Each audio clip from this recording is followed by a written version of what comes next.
Après le silence de janvier, un mois d'introspection et de fondation, quelque chose commence à bouger doucement en février.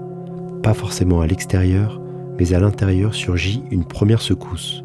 Une idée vient, une envie murmure à l'esprit. Un projet lointain recommence à frapper doucement à la porte. Février ne crie pas, il suggère. Dans la nature, c'est le mois où la sève recommence à circuler. Rien n'est visible encore, mais tout se prépare. Les anciens le savaient. Forcer la progression ou le rythme à ce moment-là serait une erreur. Ignorer l'élan le serait tout autant. Février demande simplement une écoute fine. Il faut sentir ce qui veut naître, sans encore l'exposer au grand jour. Février, c'est le mois du premier geste juste. Ce peut être une routine qui démarre, une discipline légère, une décision discrète, mais sur laquelle on ne revient pas. Ce qui compte ici, ce n'est pas l'intensité, mais la régularité. Un geste répété vaut mieux qu'un élan spectaculaire. C'est aussi un mois de tri intérieur. Certaines idées que tu avais en janvier n'ont plus la même saveur maintenant.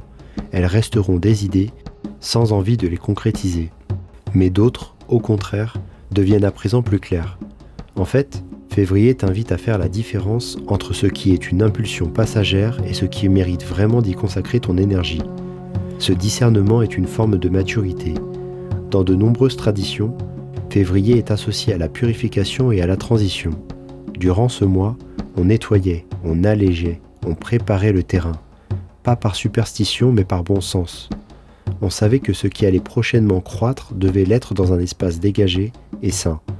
Cela vaut aussi pour ta vie. Tu simplifies ton agenda, tu réduis le bruit, tu protèges ton attention. Donc en février, tu peux commencer mais sans t'exposer, agir sans t'épuiser. Et tu l'auras compris, si tu as pris du retard en janvier, février t'offre une seconde porte d'entrée. Un seul engagement peut suffire. Un seul acte dont tu gardes la cohérence et la répétition dans ton quotidien. Enracine le mouvement. Ce que tu mets en place maintenant, même invisible aux autres, prépare ce qui pourra s'exprimer plus tard. Et ce travail silencieux compte plus que tu ne l'imagines. Sois sincère avec toi-même et tout ira bien. Le reste viendra en son temps.